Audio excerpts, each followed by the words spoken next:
Good morning guys. চা দিয়ে শুরু হলো আজকের দিনটা। তার সাথে হয়েছে কাঠি ভাজা। আজ ভীষণ মিষ্টি রোদ উঠেছে। সি বিচের ধারে খুব ভালো লাগছে। মন ভরে তাই অনেক ফটো সেশন করছি।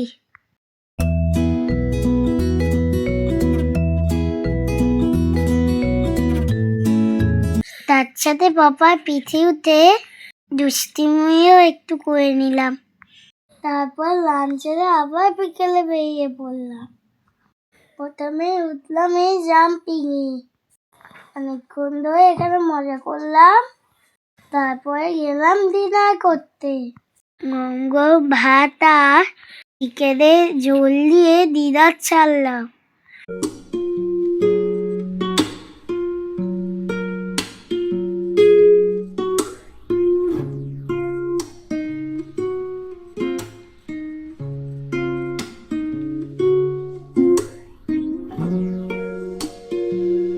ফেরার পথে আমার সাথে দেখা হলো আমার সেই বন্ধু সুতিয়ানের সাথে।